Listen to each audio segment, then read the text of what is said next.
Assalamu alaikum. Thank you and welcome to the third night of our series entitled Decoding the Mahdi. I'm just pausing so all the people on the podcast and online know that it's the third night. We're welcoming Shaykh again. Alhamdulillah, we're really blessed to have him.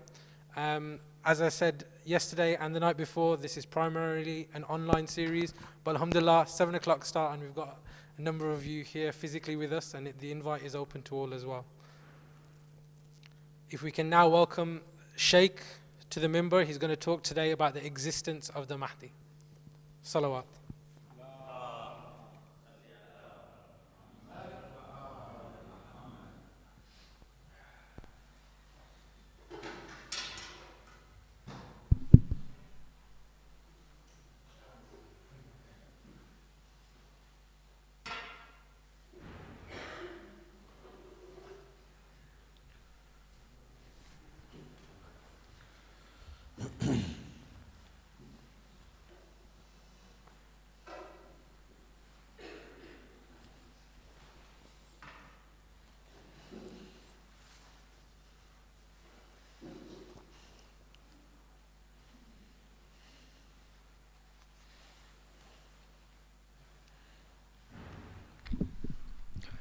رحم الله من قرأ الفاتحة.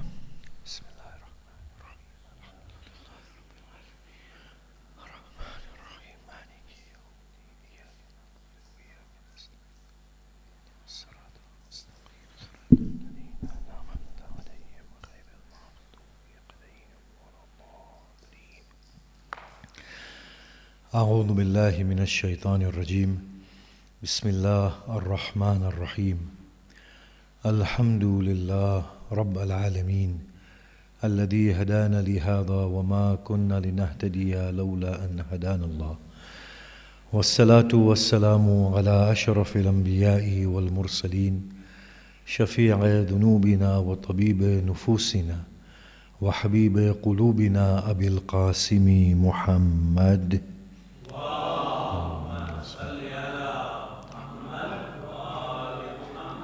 وآله الطيبين الطاهرين المعصومين المظلومين وأصحابه المنتجبين ومن تبعهم بإحسان إلى قيام يوم الدين.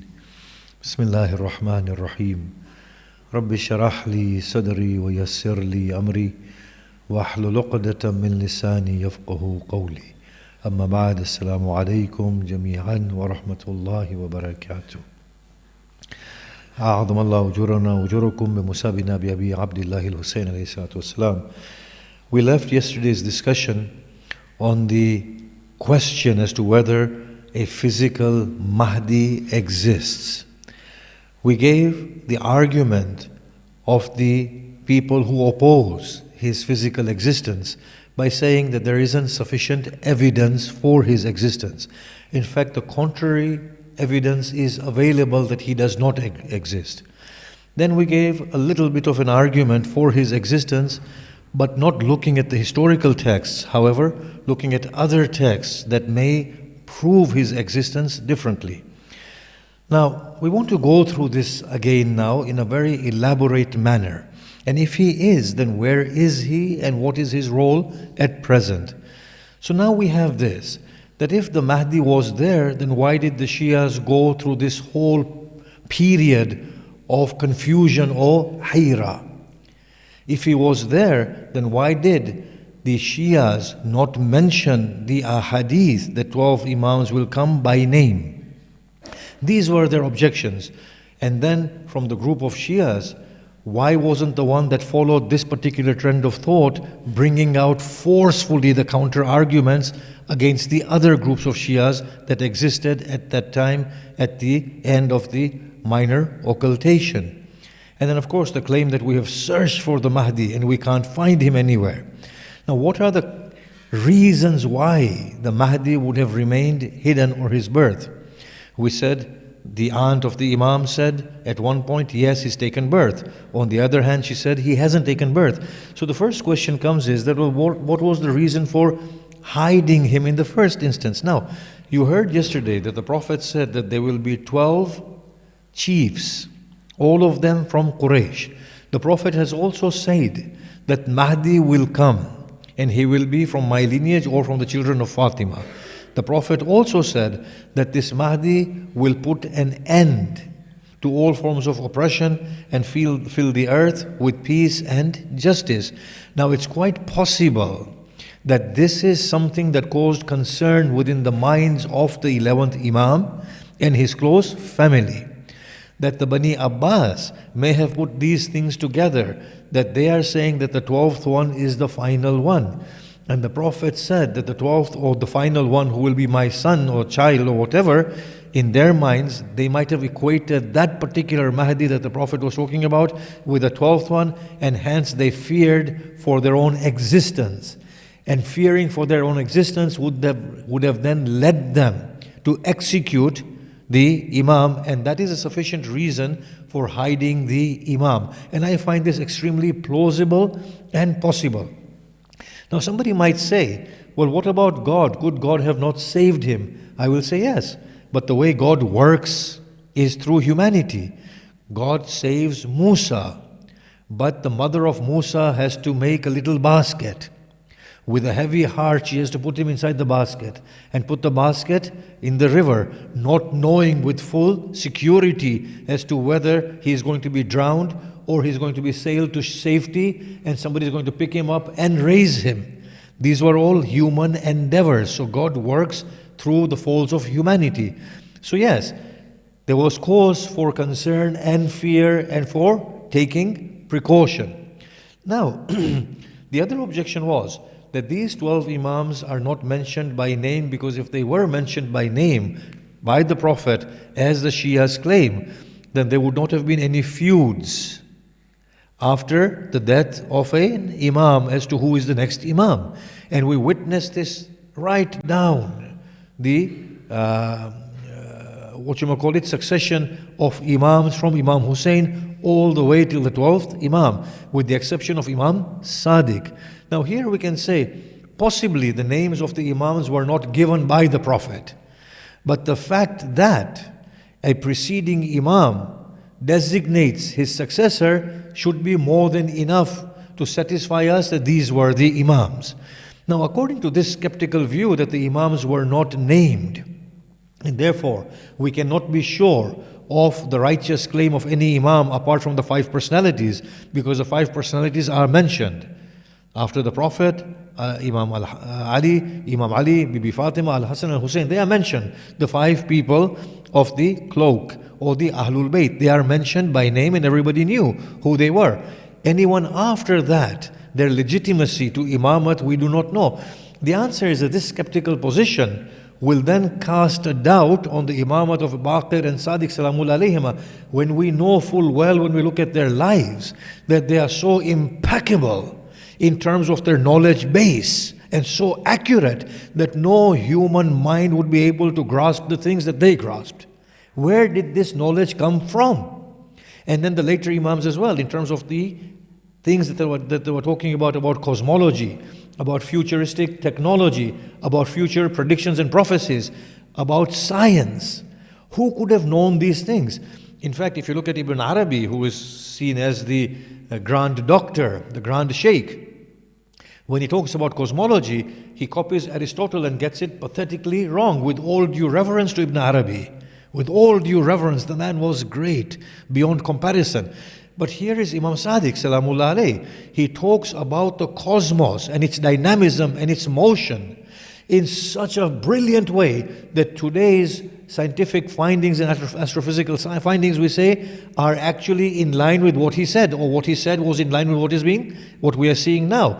When Hawkins talked about the universe beginning from a single particle, or something to that effect, Imam Sadiq's hadith says, it began from a single particle and it will all revert into a single particle. The whole universe is destined to end up at that point of its origin. Now, how can a mind grasp something like that? When the Aristotelian universe was that the earth is the center of the universe and everything rotates around it, Imam Sadiq, and we find this ahadith, he says, nothing is stagnant, everything is in a state of motion.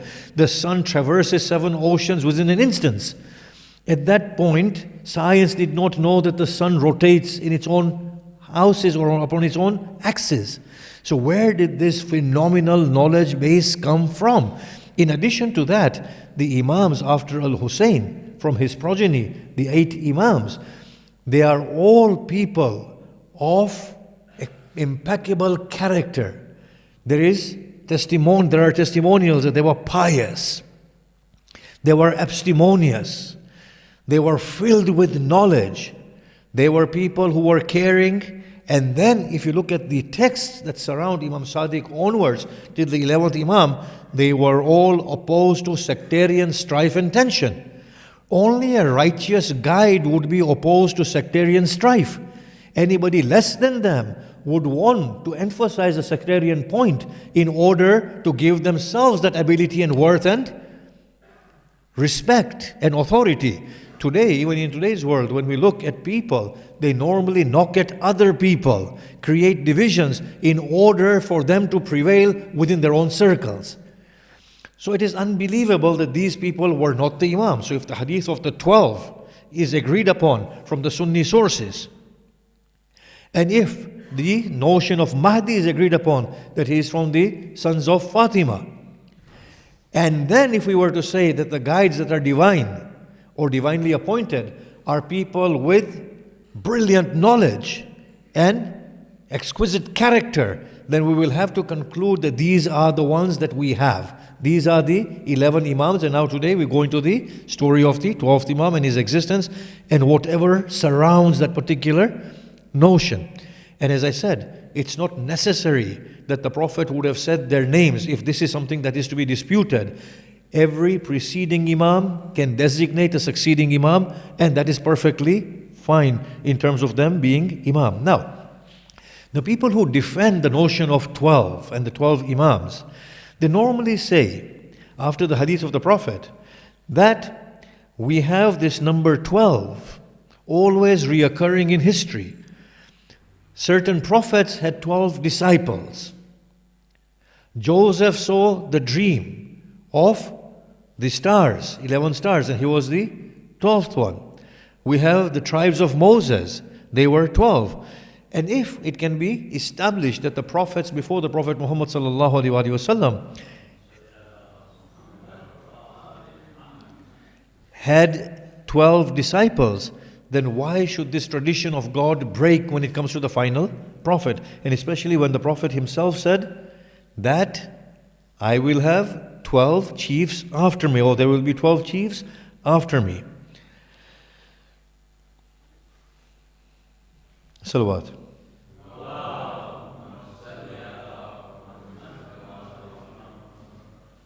So now, what we are saying is that we stated yesterday that whether a person believes in the physical existence of the Mahdi at present or that he will take birth in the future, it does not make any difference to that person being classified as the follower of the Mahdi. So now the evidences that are advanced for the existence of Mahdi, and I want to be very critical about them, let us examine them.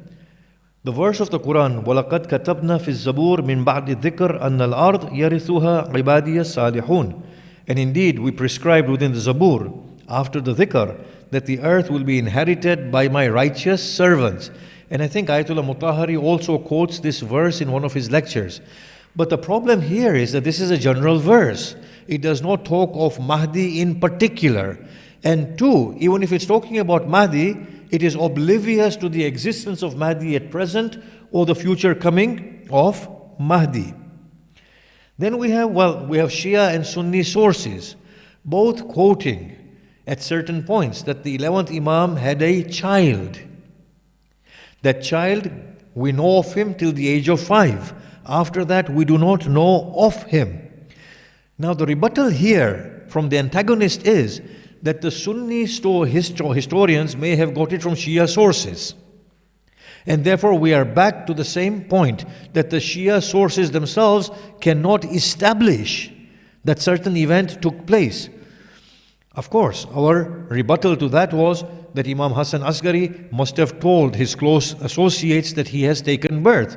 And in order to safeguard Mahdi, they must not have told many people, or people were deliberately concealing it so there would be no danger to Al-Mahdi. So far, we are seeing here that the idea of Mahdi, by the strictest standards, that he took birth, remains unproven. but it does not prove his non-existence. To prove that he did not take birth, you need solid evidence as well. That evidence does not exist. So on the one hand, we have a claim that Mahdi took birth. On the other hand, we have a claim Mahdi did not take birth. The claim that Mahdi did take birth is based on what? Is based on the text that the 11th Imam did say to a group of people, or the aunt of the Imam did say to a group of people that he has taken birth and he is the right Imam. The people who say he did not take birth, what is their evidence? They do not have evidence. What they are saying is that the evidence that you give for his birth is not sufficient. This is where we stand. So I am just saying, it is not proven that he does not exist. At least the evidence there is there in favor for his existence. But the evidence that he does not exist does not exist. We are saying everyone is innocent until proven guilty. But the innocence is not proven in and of its own self. It is only proven because the evidence for the guilt is not there. It's like saying, this water is pure. Why? Not because I've examined the water, but because the evidence that the water is impure does not exist. The water could very well be impure, but due to the lack of evidence pointing at its state of impurity, we will consider its natural state as purity. This is how the argument is so far, before we advance even further. Let's just get this straight. There is a claim of evidence for the birth of Mahdi Salamullah alayh. There is no decisive evidence that he did not take birth. Nobody can say that I was with the 11th Imam, monitoring him, and at no point from his imama till his death did God bless him with a son, that God did not bless him with a son. All they can say is, no, we can't prove that he did not have a son. All we can say is that the evidence you advance for the existence of his son is not sufficient. So when we look at it in this way, we say, well, in all probability, he could have taken birth, and his birth could have been concealed. Now, if that's the case, then we come to this thing. Then what is he doing all this time? Is it possible for a person to survive for so many years? Does that make rational sense? There is a rebuttal here from a rational point of view and a theological point of view. The rational one is this, that if something is not logically impossible within itself, then you cannot prove that it does not exist. So let us see and take this further properly. What is a logical proposition that is undeniable? The existence and non-existence of something simultaneously.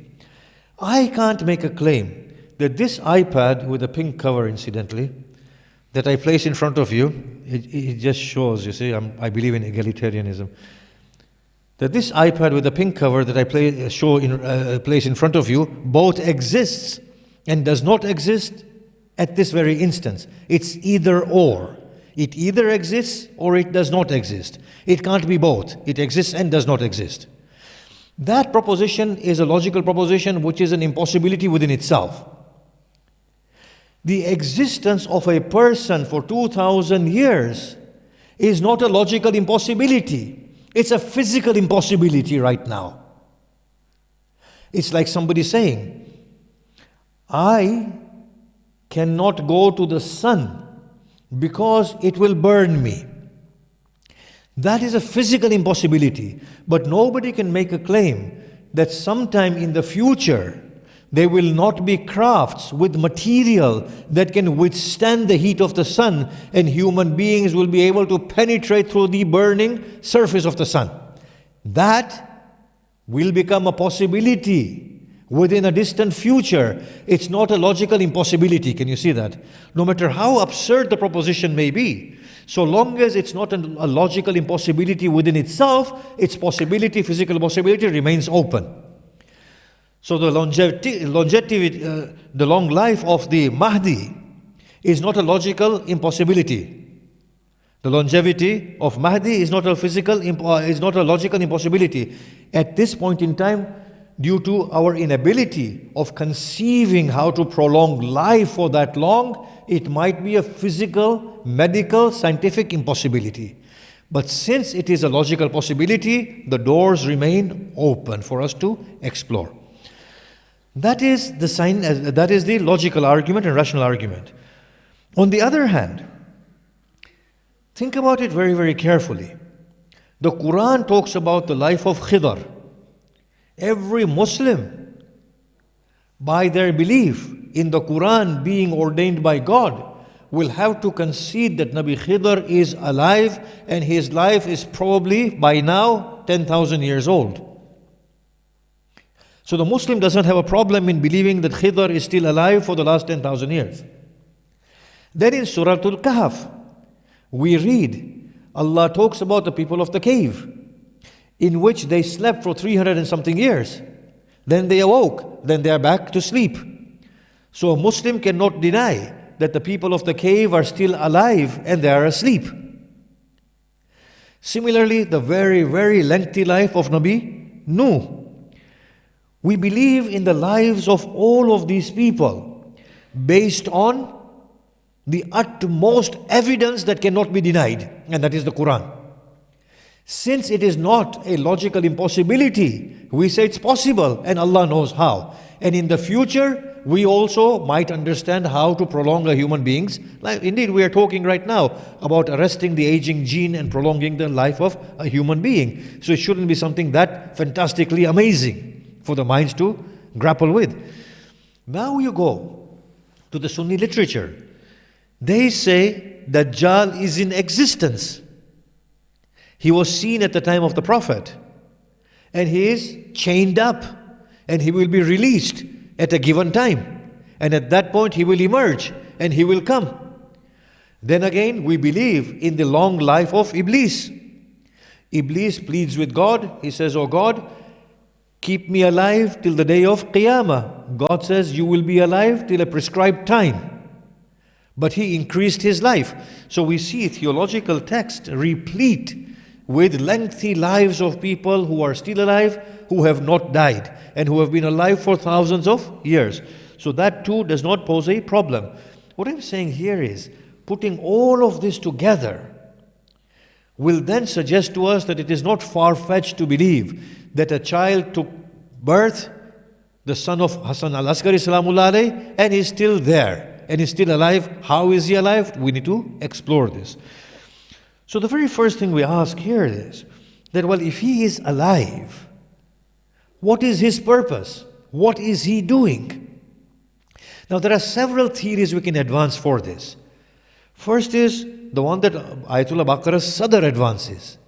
He says that he is alive and he is witnessing the experiences of humankind, so that he may learn from them and then bring the best out in them.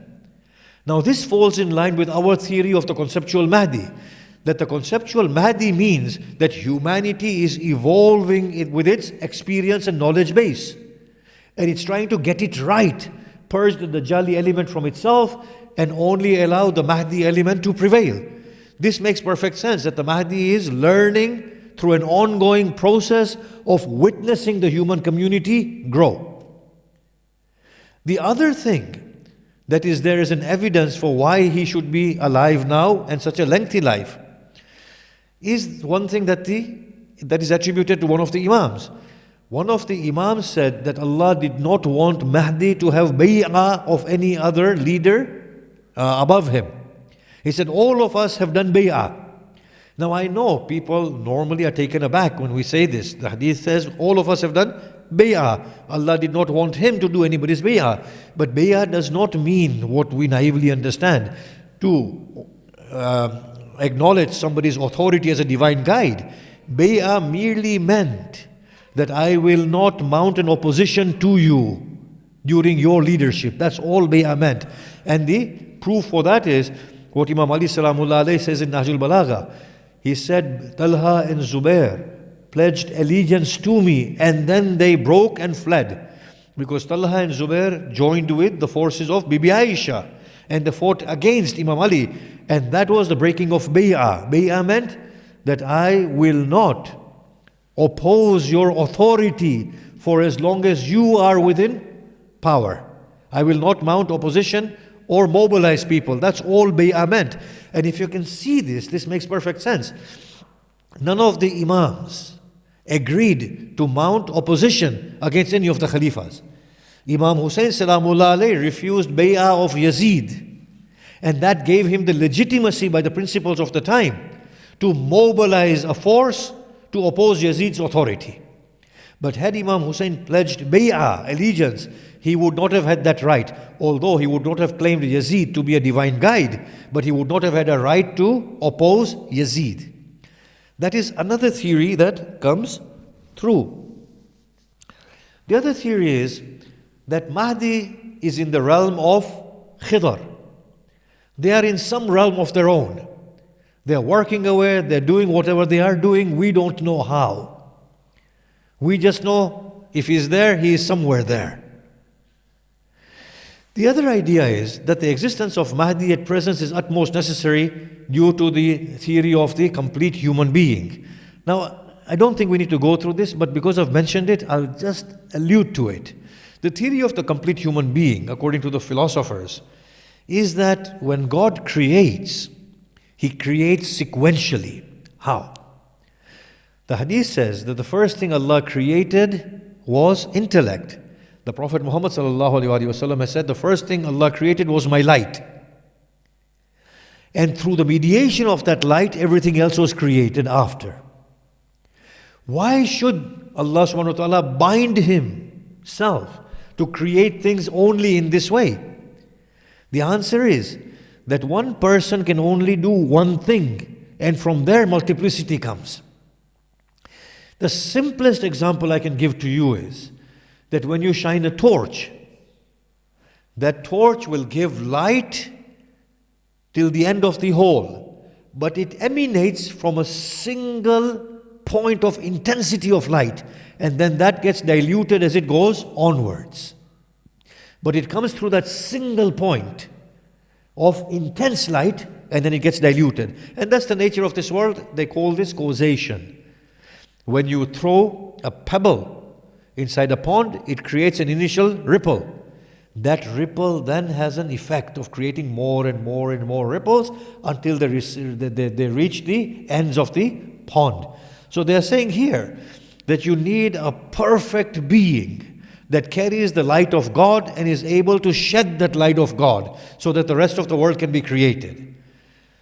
So here the answer is that if that's the case, then the perfect being was needed all along. All along. So even before the Prophet Muhammad ﷺ came to this world, he must have existed in that world for his light to go on. And if that's the case, then why do we need anybody other than the Prophet Muhammad? In any case, this particular thing is also there in the du'as. أين السبب المتصل بين السماء والأرض? Where is that cause that connects the heavens with the earth? In Dua Nutbah we say this. But as I'm saying, that this really does not hold that strong as an argument. So now, we are saying in all probability the child did take birth. In all possibility, he is there. There is no logical impossibility to any of these things. What we are uncertain of is, well, what is his role now? We want to discuss this further tomorrow in depth. Does he know about us? Do we know about him? Can we be in touch with him? Can he be in touch with us?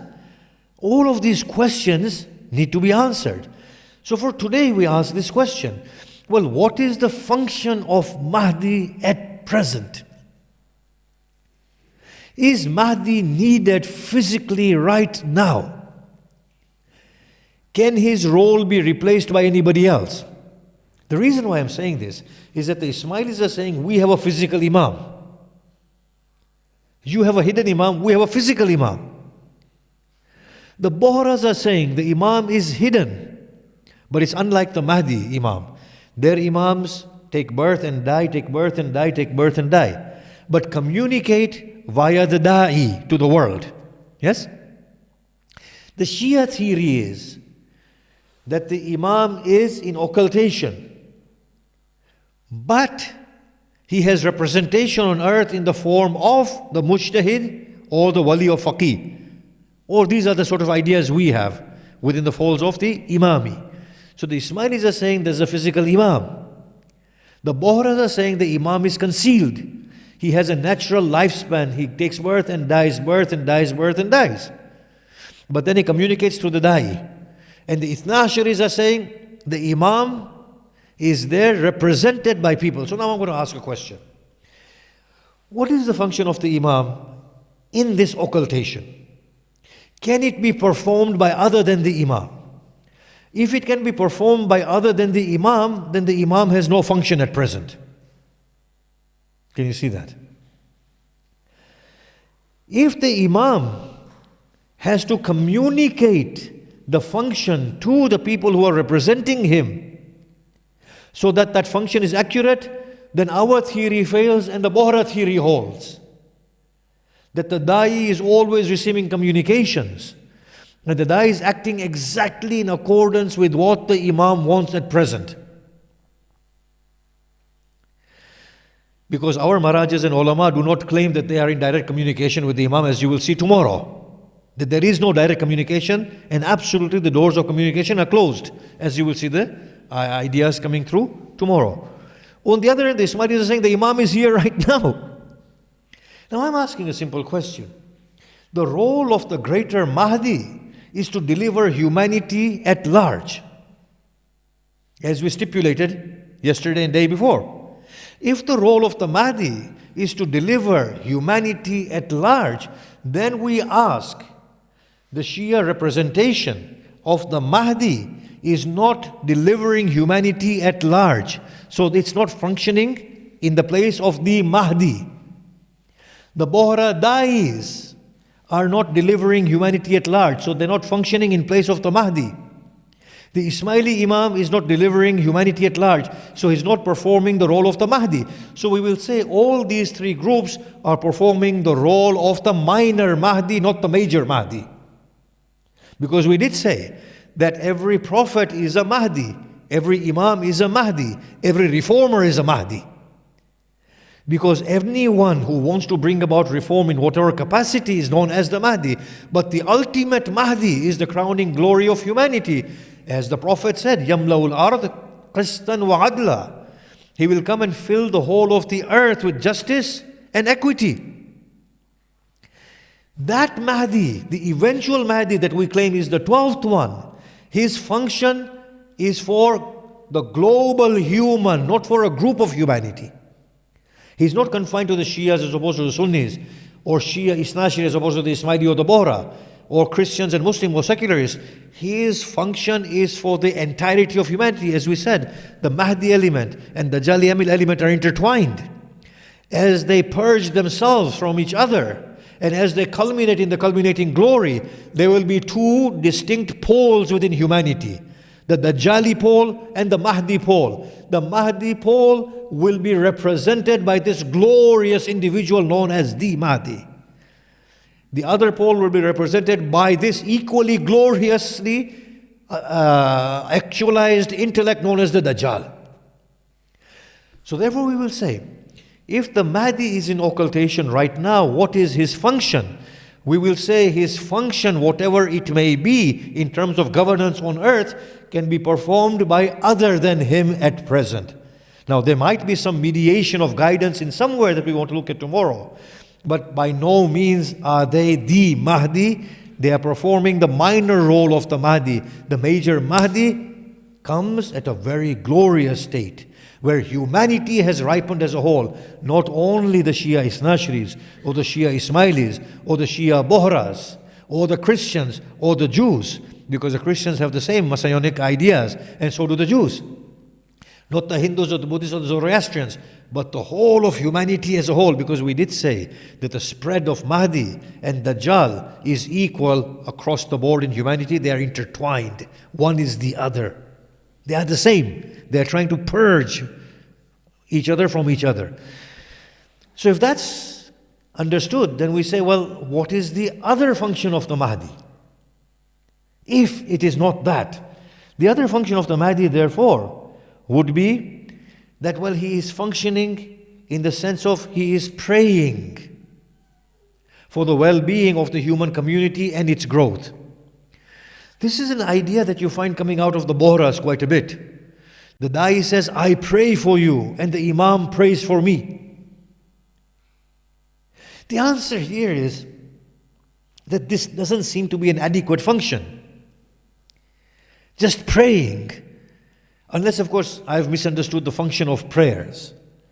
It doesn't seem to be something that's so substantive. But maybe in a spiritual realm, it is substantive.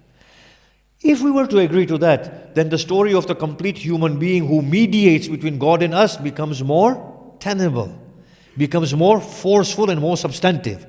That yes, there is one that is mediating between the different realms. The other sort of interpretation is that we gave about the Khidr. That Khidr is functioning in his own world. The Mahdi might be functioning in his own world. However, these questions acquire a central position in terms of what we will discuss tomorrow.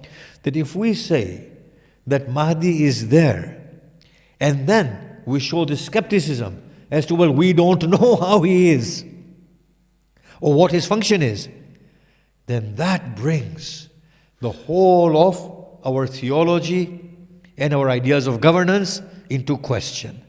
Well, where is the legitimacy of any of this now? This is what we want to explore tomorrow. But for today, what we are seeing is that the occultation of Mahdi, in whatever way, is a necessity. How? In line with the broader concept of Mahdi. The broader concept of Mahdi is humanity as a whole has to come to the completion of its own journey. Let me explain this in a few minutes only.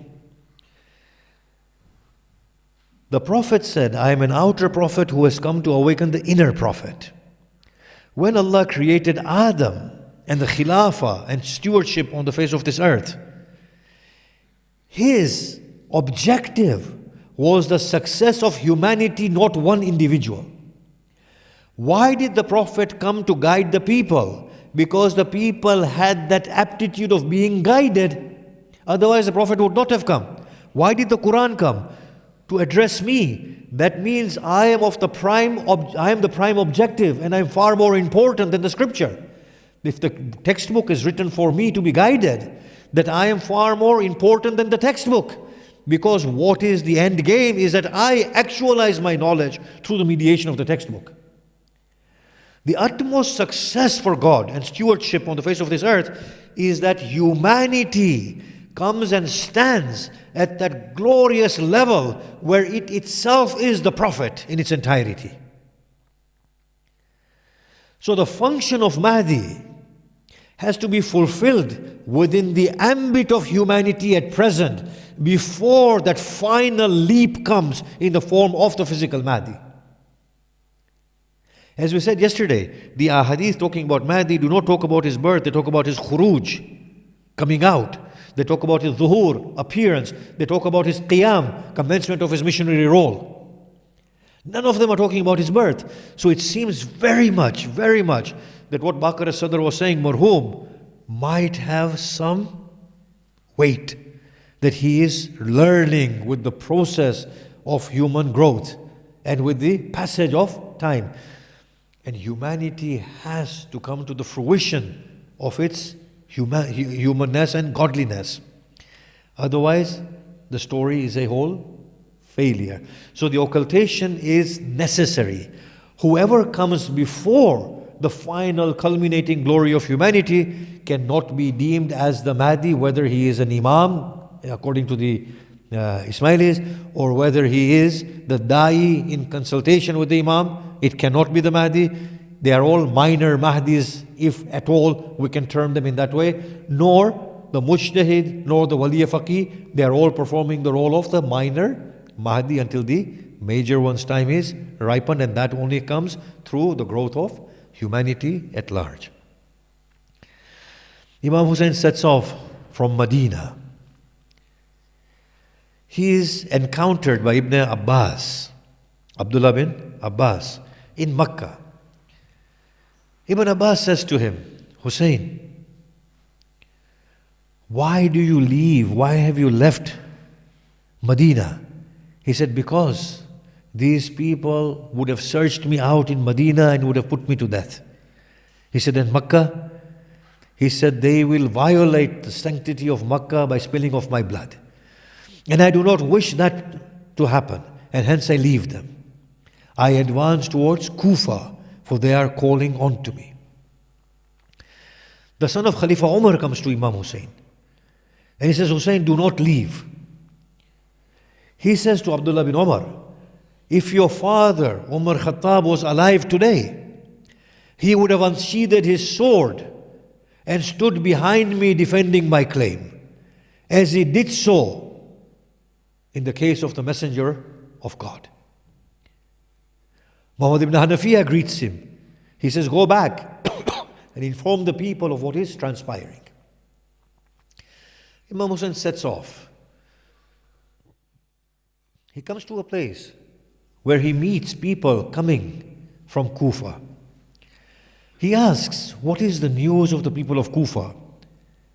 They said, their hearts are with you, their swords have turned against you. He said, what happened to Muslim, my emissary and my brother? His head has been severed. He has been thrown from the Darul Amara to the ground.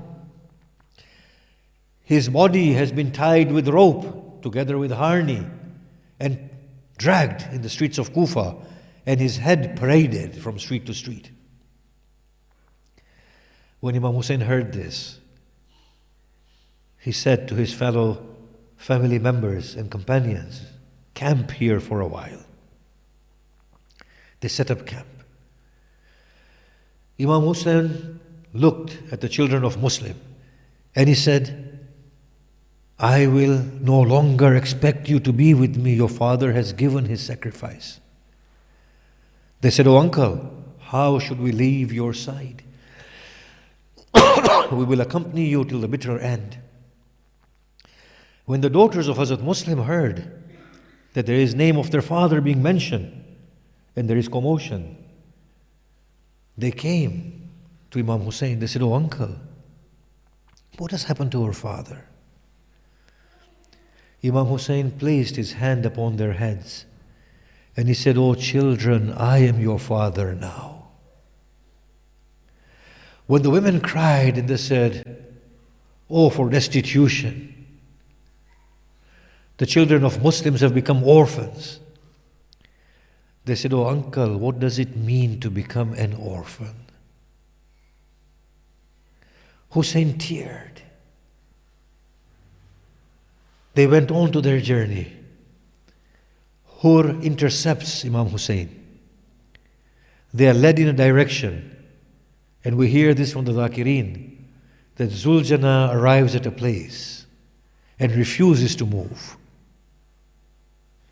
Imam Hussein inquires about this place. He says, what is the name of this place? They give several names. And after that, somebody says it's known as Shattul Furat. Another says it's known as Aqar. And a third one says, Hussein, it is also known as Karbala. As soon as Imam Hussein hears this, he comes off his steed, takes hold of his spear and embeds it within the earth of Karbala. And he says, by God, here shall be the resting place of our animals. Our tents will be pitched here. Till the day of Qiyamah, I am bound to remain here. ألا لعنة الله على القوم الظالمين وسيعلم الذين ظلموا أي منقلب ينقلبون.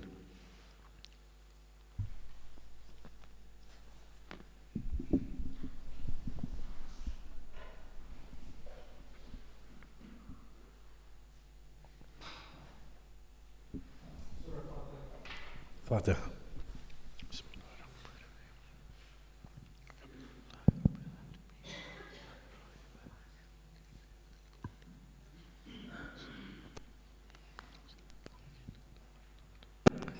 So, Shaykh, thank you for another brilliant lecture. As always, we have been taking some questions after the lecture.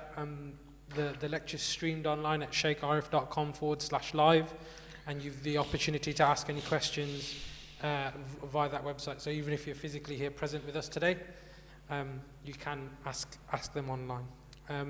Got a number of questions, I think, which are just asking you to expand on certain parts of the lecture, which I think are more appropriate than some of the other questions we've had, which possibly pertain to other lectures.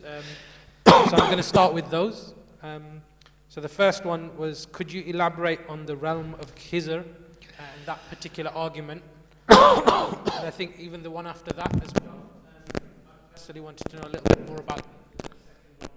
So the realm of Khidr, we have the Quran talking about Moses meeting with a person who God had taught from himself. Moses' knowledge base could not allow him to persevere with Khidr, because Khidr was existing in a realm where he had far more access to accurate knowledge and he could function in a different way. So now the Quran alludes to these things on many occasions, and we send upon them saviors or people who safeguard them. And then we are told in Hadith these are angels. But if you look at angelology within the Islamic literature, we will find that it can be interpreted in several different ways. As either angels with that are known as winged creatures, or either forces of nature, or either laws of attraction between hearts. And these can be also interpreted as a separate realm that is operating alongside the physical realm. Now you might have seen the movie Adjustment Bureau. That there is a whole group of people that are controlling the destinies of people. Now when we read the Quran and read some of the literature, we find them alluding to this type of a world as well. Now our philosophers, especially from the time of Sohrawardi onwards, they talk about this imaginal realm. The imaginal realm, not only the one that comes after death, and not the one that comes before life, but the one that's coexisting, contemporary to our world. It is coexisting with this world, and it's having an effect on this world, and it's trying to govern this world in the best possible way.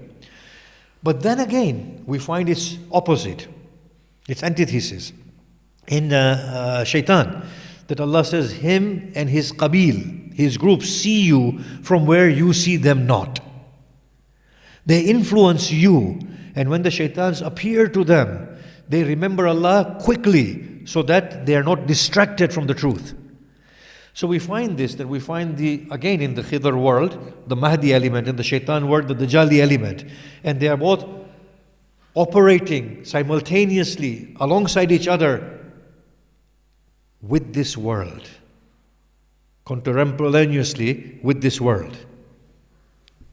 So that is the Khidr world. Sorry, what was the other question? Perfect human. So now, what is the perfect human theory? So God is the absolute one. So philosophers have this particular rule that Imam Ghazali contends against, that from one no more than one can come. So if something is a unit in every way, if it were to cause an effect, that effect can only be one. Does that make sense? Yeah? So if there's an absolute one thing, only one thing, and it wants to create something, it would only be one at the start of point. And then everything else, then multiplicity is created. By the created and the creator, there's duality, and multiplicity ensues from there. So that's the theory of the perfect one. Again, we have the theory of the perfect one in the form of the philosophers describe this, and mystics as well, and theosophers, Faith Kashani and others, that the 10th intellect, before it imparts to this world, has to have something resembling it and an aspect that resembles the world. So that's the human nafs. that has the aspect of the intellect and has the aspect of the world, so it can create that dual, it can have that dual aspect in itself. So the complete human is that mediation between the absolute world of the spirit to the world of matter. Or it's the one that is the very first effect from which everything else is mediated. Which mediates everything else, sorry. Okay, so I have another question. It's going to put you a little bit on the spot because someone's asked about the particular hadith to do with the 12 chiefs. I think he's quoted a Jewish scholar, Yuri Rubin, who makes the claim that that hadith is not attributed to imams or anything like that, but actually Ismail's princes. Do you know any? Sorry? Attributed to Ismail's princes. So it's talking about Ismail's princes as opposed to... what princes, sorry? Ismail. Ismail. Yeah, Ismail. Okay, so this hadith is found with our Sunni brothers, and we can give the reference that there will be Amir from Quraysh, and there will be 12 according to the Prophet, and until then the affairs of Islam will be stable. Yeah. So the person asking the question says this is very similar to a biblical verse? To be quite honest with you, the whole story of Messiah and the false Messiah, Dajjal, if you look at the Christian book of Revelation, you will say the Muslims have got it all from there. The whole idea of Dajjal comes from Christianity. The idea of Messiah also has roots in Christianity, Judeo-Christian literature. It's all from there. To be honest with you, when the Prophet Muhammad ﷺ came to Medina, the Jews said, "You've brought nothing new. Everything we have, you've brought. We believe in one God," you say the same thing. The scriptures you bring are saying the same thing that we are. Your prayers, we are praying. Fasting is from us. Every single thing, direction of prayers, every single thing that you are saying, we have. And that just shows that that's one deen, right?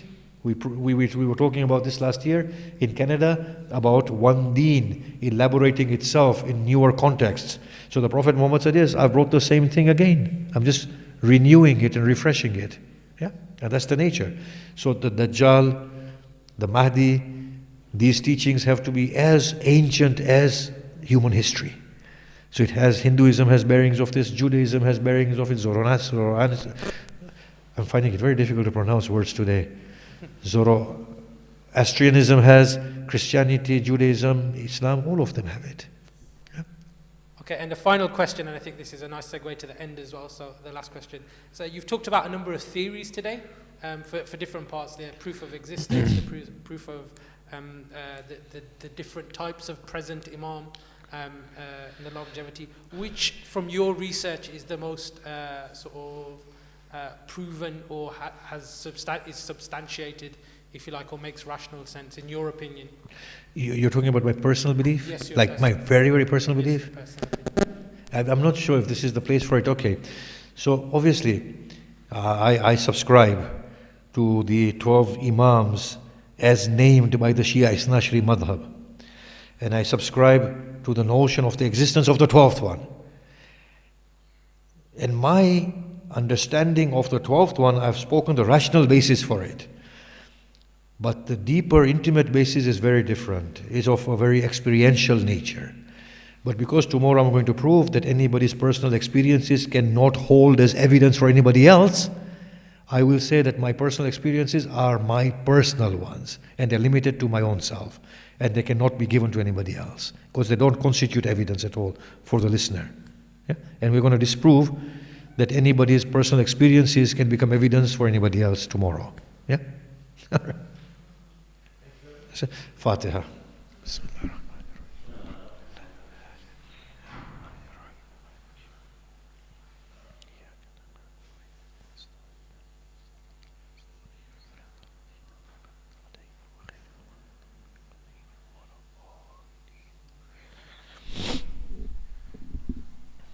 So we'll have prayers soon, yeah?